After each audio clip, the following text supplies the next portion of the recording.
एक बार फिर से मैं Jitendra Sharma investigation media team के साथ शहीद स्मारक पर बैठा हूं। बात नरेश बंजारा की कर रहे हैं।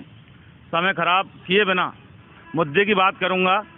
कल हमने फेसबुक का और कॉल डिटेल्स का जो कनेक्शन, जिस तरह के जो कनेक्शन नरेश बंजारा के अपहरण से जो क्या कनेक्शन है वो पूरा हमने आपको खुलकर पूरी तरह से इन्वेस्टिगेट माने इसको या फाइल में से पूरा कनेक्शन हमने आपको दिखाया तो आपके समझ में आया होगा कि वाकई 25 नवंबर को नरेश बंजारा गायब होता है। 16 नवंबर को मुख्य आरोपी शैतान सिंह और सतीश जो रीना का प्रेमी है वो मसूदा से जोधपुर आता है, लोकेशन डालता है फेसबुक पर और उसके बाद 16 तारीख से फेसबुक का सिलसिला फोटो मांगने का सिलसिला चालू होता है और उसके बाद कॉल डिटेल्स होती हैं 16 नवंबर 17 से 24 तक और 24 के बाद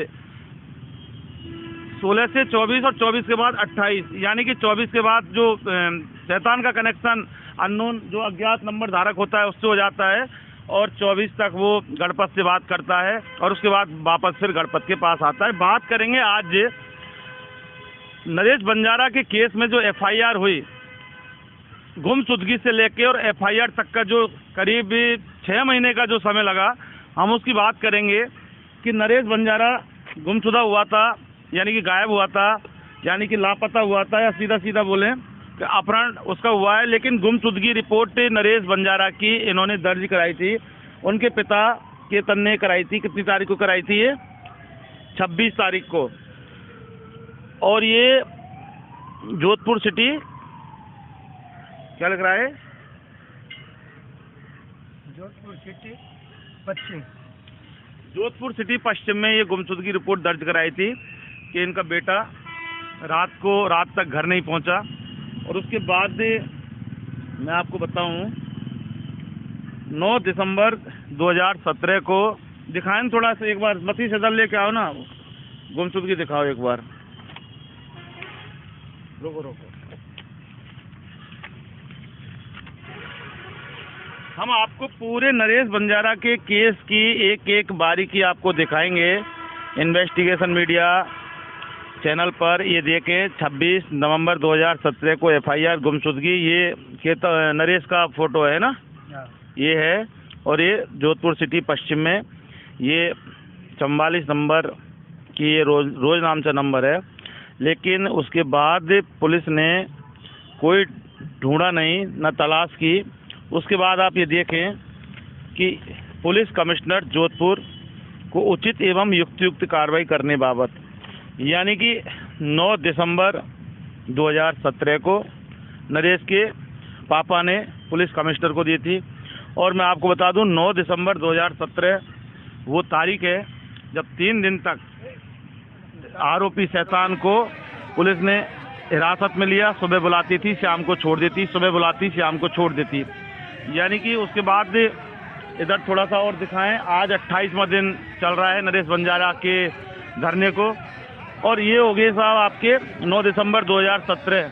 और 9 दिसंबर 2017 के बाद तमाम इन्होंने कहाँ आपने एप्लीकेशन दी थी? फिर पुलिस कमिश्नर को FIR के लिए पुलिस कमिश्नर को दी, तो कमिश्नर ने कोई भी कार्रवाई नहीं की और उनको 11 तारीख को कॉल डिटेल आने के बाद चेक ही नहीं किया और उन तीनों को छोड़ दिया। उसके बाद छोड़ दिया। वो आप बताओ कि आपने FIR के लिए कहाँ आपने एप्लीकेशन दी थी? एप्लीकेशन के लिए मैं थानेदार और DCP समीर सिंह थे उस वक्त DCP पश्चिम, उनके पास भी गया, एप्लीकेशन दी। फिर कमिश्नर, फिर DCP, फिर कमिश्नर, फिर DCP था, दोनों के पास फिरता, लेकिन मुकदमा दर्ज नहीं हुआ। फिर 6 महीने बाद मैंने स्पीड पोस्ट डाक के द्वारा लेटर भेजा इनको, थानेदार और कमिश्नर साहब को, लेकिन थानेदार ने रिफ्यूज कर भेज दिया और कमिश्नर साहब को वो प्राप्त हो गए, लेकिन कमिश्नर साहब ने भी कोई ऑर्डर नहीं दिए। फिर वो लेटर लेके मैं कोर्ट में गया। कोर्ट को ये जो बच्चे को ले जाने की ये सारी फोटो मांगने से लेकर गलत नाम बताने तक ये सारी घटना मैंने कोर्ट को बताई। तब कोर्ट ने कहा कि स्पीड पोस्ट डाक से आप भेजो पुलिस को। मैं कि सर ये स्पीड पोस्ट डाक से भेजा मैंने, ये लेटर इसमें ये लगा हुआ है, देखो स्पीड पोस्ट डाक से भेजा गया। देखिए मैं आपको बता दूं सीधा क्या है कि जब पुलिस ने इनकी कोई भी FIR दर्ज नहीं की और आज का जो हमारा आज जो हम आपको सिर्फ यही बताने वाले हैं कि गुमशुदगी से लेकर और एफआईआर तक का जो 6 महीने का समय आखिर पुलिस ने लगाया, तो वो क्यों लगाया। मामला एक इतना बड़ा मामला है कि एक बच्चा गायब होता है, 6 व्यक्तियों के खिलाफ नामजद रिपोर्ट दर्ज होती है। उसके बाद 9 दिसंबर 2017 को ये पुलिस कमिश्नर को देते हैं। उसके बाद एफआईआर दर्ज नहीं होती है।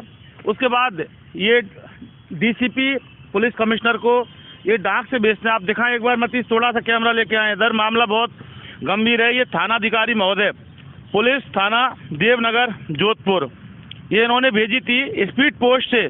तो आप देखिए कि ये रिफ्यूज करके वापस लौटा दी थी। ये देखिए रिफ्यूज लिख रहा है इस पर।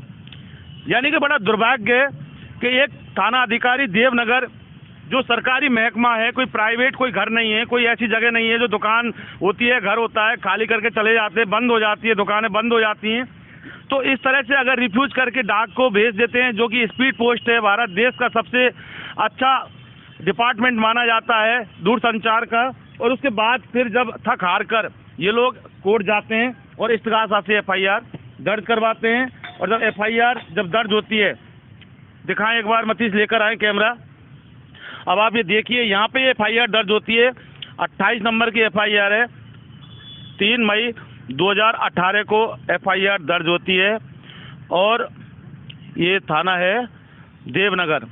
यानी कि प्रताप नगर में आपने गुमशुदगी दी थी, उसके बाद ये थाना बनता है और ये देवनगर थाने में।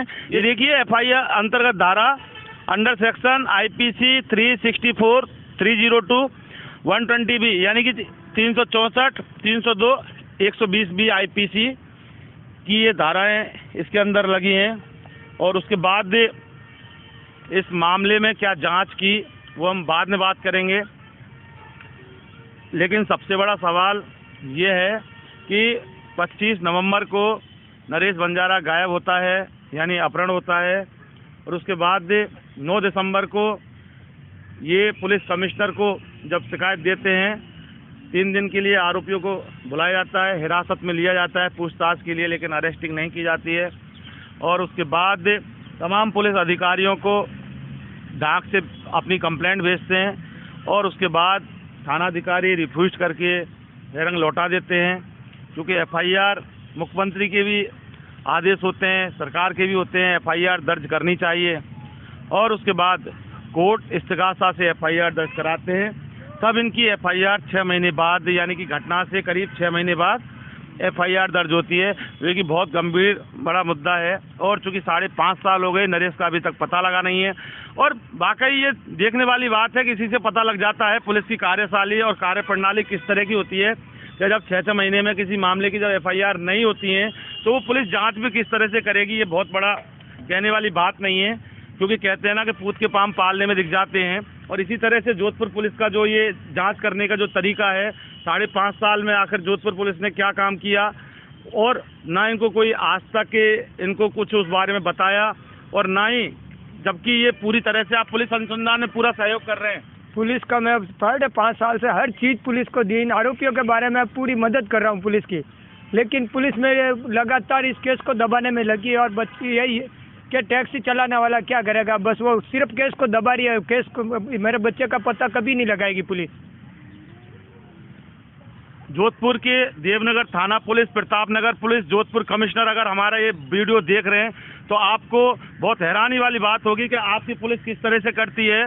और इतनी मोटी फाइल है, लेकिन आज तक इसके बारे में बिल्कुल भी नरेश बंजारा का पता नहीं लगना, ये वाकई पुलिस की कार्यप्रणाली पर बहुत बड़ा सवालिया निशान खड़ा करती है। अगर नरेश बंजारा का अगर पता नहीं लगेगा तो वाकई के आम जन में विश्वास और अपराधियों में भय वाला जो स्लोगन है, ये बाकी कागजों में या दीवारों पर चिपकाने वाला स्लोगन होगा, जो कि थानों के बाहर लिखा होता है, वहीं ठीक रहता है। अगर नरेश बंजारा का पता नहीं लगता है, 6 आरोपी हैं, नामजद हैं, उसके बाद ये कहना वाकई अनुचित होगा। और उचित यही होगा कि अपराधियों में विश्वास और आमजन में भय, जो कि राजस्थान पुलिस, मैं ठीक पुलिस कमिश्नरेट के बाहर शहीद स्मारक पर बैठा हूँ, मेरे ठीक सामने शहीद पुलिस आयुक्तालय का ऑफिस है। हालांकि पुलिस कमिश्नर के अंडर में ये मामला नहीं है, लेकिन मामला जोधपुर पुलिस का है, CID CB में दे दिया है। जोधपुर में धरने में बैठने के बाद जयपुर में इन्होंने अपना मोर्चा खोल दिया है, देखते हैं क्या क्या करेंगे, लेकिन पीछे हटने वाले नहीं है जब तक बच्चे का पता नहीं लगेगा जिंदा है मुर्दा। जब तक बच्चे का पता नहीं लगेगा जयपुर से हम जोधपुर नहीं जाएंगे वापस। और हमें यहाँ से सीएम साहब से बहुत उम्मीद है और सीएम साहब से मिल के ही रहेंगे, बाकी हम जोधपुर नहीं जाएंगे, ताकि हमारे सीबीआई में केस चला जाए और हमें न्याय मिल सके। राजस्थान की पुलिस, जांच एजेंसी, एसओजी, सीआईडी, सीबी और पुलिस राजस्थान की सारी फेल है इस केस में। हम इसलिए मुख्यमंत्री साहब से मिलकर इस केस को सीबीआई में भेजना चाहते हैं, ताकि हमें न्याय प्रदान हो सके, और वो भी दिल्ली से सीबीआई चाहिए हमें। सीबीआई दिल्ली की होती है। देखिए, सीबीआई की मांग है, पुलिस फेल हो चुकी है, पूरी तरह से नाकाम हो चुकी है राजस्थान की पुलिस, और ये बहुत बड़ा पुलिस की कार्यप्रणाली पर सवाल भी है, क्योंकि अशोक गहलोत की सरकार है और अशोक गहलोत का गृहनगर जोधपुर का मामला है। अशोक गहलोत को ये मामला पर्सनल लेवल पर भी देखना चाहिए, क्योंकि मामला बहुत गंभीर है। बात जोधपुर जयपुर की नहीं है, बात यह है कि 5.5 साल में नामजद आरोपी होने के बाद भी अगर किसी भी बच्चे का पता आखिर क्यों नहीं लगा, सबसे बड़ा सवाल ये है। इन्वेस्टिगेशन मीडिया के लिए मतीश पारिक के साथ शहीद स्मारक से मैं जितेंद्र शर्मा।